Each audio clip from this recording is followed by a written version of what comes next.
I'm honored to give you an update and a company overview on our progress to date with DiscGenics.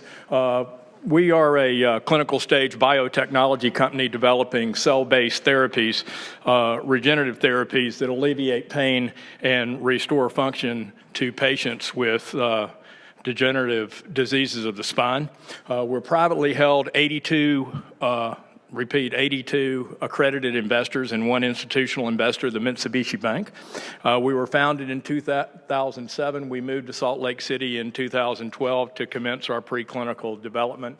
And now today in clinical stage, we have a tremendous management team that starts with Bob Wintelak, our Chief Operating Officer, and Kevin Foley, our Chief Medical Officer, recently awarded the Cushing Award by the American Association of Neurological Surgeons for technical innovation in the spine. And we have rounded out a very good advisory team of renowned neurosurgeons and spine specialists. We have currently 22, soon to be 24 employees based in Salt Lake City. We've doubled the number of employees this past year as we move to our scale up and scale out manufacturing and cold chain logistics. Our first product candidate is IDCT, which is, stands for injectable disc cell therapy. We are currently conducting a 60-patient clinical trial here in the U.S. and commencing a 38-patient trial in Japan. We're really excited about our progress against this disease, which is pervasive and affects the quarter of the population at some time or another. It's the biggest reason for disability in the world. And if you watch this progression, especially in its mild to moderate state, it is a major cause of back pain. It has a very complex etiology of inflammation and extracellular breakdown, and it really is void of a curative treatment option, which we hope we can provide. So if you look at this disease progression and the treatment options, especially in the mild to moderate space, you're going to NSAIDs, opioids, and other pain relievers, steroid injections, physical therapy, ablation, chiropractic, and other types of alternative care. And as you enter the moderate stages where the pain increases, you're really just buying time. You're maybe in some cases you will regress and feel better, but really the rock just rolls down the hill, and you really go back to these mid-stage treatments. Obviously, if it continues to get worse, surgical intervention is really the only alternative, and quite frankly, that surgical intervention, especially infusion, works about 50 to 60% of the time. So this mild to moderate space is 7 to 9 times larger than the fusion space. And once fusion surgery takes place, you're locking down those vertebral bodies to get the pain off where those degenerative discs were. And then at some point down the road, as you lock down those vertebral bodies, you create adjacent level disease on the bodies that and the discs that are continuing to work. So it's a very pervasive disease, and we've been working on a solution here for quite some time. If you look at, and really our solution centers around discogenic cells, and these cells are therapeutic progenitor cells of a homogeneous population. They're derived from adult donor disc tissue in a single lot, and they are allogeneic yet homologous. And so they come from the disc, and we run them through a culture system to go back in and treat the disc. And we've done this through extensive preclinical data. And we have a dual hypothesized actions of regeneration and an anti-inflammatory aspect. As you can see through this mixed leukocyte reaction we show on the far left, and the fact that the cells produce extracellular matrix around aggrecan and collagen 2, which is what 98% of the nucleus pulposus consist of. These cells are also very robust through cryopreservation, and we do this in a two-step process in our manufacturing. And this process, we transform these donated disc cells into these therapeutic progenitor cells. We do this without gene editing or induction. This is protected by 24 issued patents with 15 pending. We also have a lot of trade secret protection around the manufacturing process. This is an allogeneic model. A single donor lot produces thousands of doses, and it is off the shelf in a cold chain logistics from our freezer after the manufacturing process, hopefully to the freezer in the clinic. This is a very reproducible process of a very homogeneous cell population of over 20 donors to date, subject to potency, identity, purity, and intense safety testing. So our first product candidate is injectable disc cell therapy.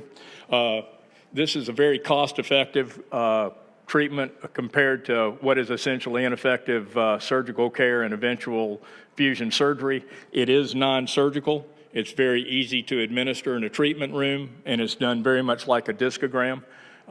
Instead of injecting dye, you inject the cell therapy. It is off the shelf, again, as a frozen product. So it really means no complex logistics for the patient. Our treatment is done in a treatment room with a C-arm. We inject into the disc percutaneously. No surgery intervention involved, and our post-treatment hypothesis is reduced pain and hopefully the normalization of disc tissue. We've had very good preclinical results to demonstrate the safety and bioactivity in IDCT. We've injured rabbit discs to mimic human degeneration, and as you can see, we've shown restoration of disc height and normalization of tissue architecture that's not seen in controls.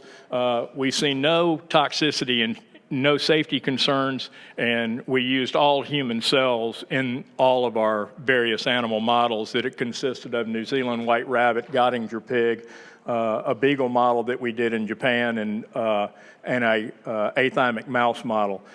We did this athymic mouse model at the request of the FDA from a tumor genicity perspective, and not only did we not show any tumors, but we also showed the ability to grow disc tissue. This had a pretty dramatic impact on our technology, in addition to the restoration of disc height and tissue normalization, to be able to see this automation of disc tissue through these cells in an athymic mouse muscle pouch. So, as we move forward in our regulatory pathway, we really are after a global footprint for our product because obviously degenerative disc disease is a worldwide problem. We are in a phase 1/2 U.S. clinical trial. We're about a third of the way through, having passed our first safety gate. This is our clinical trial in the U.S. is a multi-centered with 14 sites to date, and it's a double-blind, placebo-controlled, multi-centered study. In Japan, we've just began our clinical trial there. Tokai University is our first clinical site, and we're recruiting 5 others as we get the IRBs approved. We hope to have our first enrollment in May. So we are very excited about our progress both in the U.S. and Japan, and with this in mind, especially in Japan, as we look forward to a possible conditional marketing approval, our commercial manufacturing is extremely important. And when we look at this whole commercial manufacturing, I'll talk about that in a second, but I also want to tell you about our pipeline. As you can see, with our IDCT for lumbar degenerative disc disease in both the U.S. and Japan, we are beginning some good preclinical work around cervical degenerative disc disease and obviously post-fusion or adjacent level. We're also looking at some cell therapy technicalities around discectomy and how we would do that after a discectomy surgery has taken place. We're also looking at annular repair. We also have some very interesting technology we developed around articular cartilage around other parts of the body, and facet joint pain, and then obviously a second generation IDCT. So as we look to our possible conditional marketing approval in Japan and possible other accelerated opportunities, possibly in the U.S. and around the world, our cGMP manufacturing for human use becomes a critical part as we scale up and scale out and develop phase 3 and commercial cGMP. We are currently kind of in between as we scale up through our bioreactor development, and we've done this and taken all of our manufacturing in-house. We work very closely with CCRM of Toronto and GE, and they've done a tremendous job in helping us scale up and scale out as we've gone through our various stages of bioreactor development. And our in-house manufacturing capabilities and expertise continue to improve. As you know, this is a very difficult phase of what we do, and we're making very, very good progress in our development and our scale up and scale out. So this is a very interesting slide, and it really has two purposes. Originally, it was the prioritization of our global markets, and we did this and obviously came up with the U.S. and Japan, and these were the considerations were around market potential, the regulatory environment, the manufacturing and clinical acceleration. And we endeavored to embark on this to both the U.S. and Japan, and then to look to medium term to Europe and other parts of the world, and then also explore long-term investigational opportunities such as China, Brazil, South America.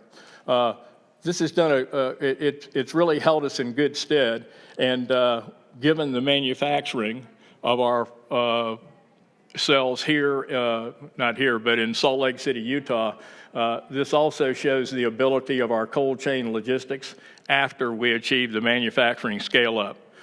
We've used cryoport extensively in this cold chain logistics through both proof of concepts in Japan and also for our clinical trial, and we very much appreciate that partnership. And we know that cold chain logistics is going to be a big part of all of our cell therapies moving forward, and we really are committed to going from our freezer to the clinical freezer in one step, and we believe the cold chain logistics is going to be a very, very big part of that, not only from a logistical standpoint, but also from a cost basis. So if you look at the market size of the opportunity, the disc repair market in the U.S. is projected at almost $16 billion. Outside the U.S., it's about 30. So it's a very, very sizable market, and it lends itself to the ability to help literally millions and millions of people, not only in the U.S. and Japan, but around the world. We really believe that we can have a very disruptive effect on this treatment continuum, especially as you look at the current DDD treatment pathway leading to a surgical procedure. And if you look at that, that extends over a 2, sometimes to 4-year period with cost in excess of $115,000 per episode. We believe that we can disrupt that with a 6 to 9 month continuum and do that at damn near 1/5 the cost. So we think we can have a dramatic impact, not only in helping people with degenerative disc disease with a possible curative option, but we also think we can disrupt this from a cost perspective in a major, major way, and also being non-surgical. So in conclusion, I believe we have a tremendous opportunity to literally help millions of people with what today is a pervasive disease. We are looking forward to the results of our clinical trial, both in the U.S. and Japan, and moving forward as we continue, hopefully, to commercialization. We are currently in a Series C fundraising. We've done a convertible note to that Series C, which is now oversubscribed, and I'll be glad to talk about that if anybody's interested from the financing standpoint after this talk or the rest of the day while I'm here. Thank you very much. I appreciate the opportunity.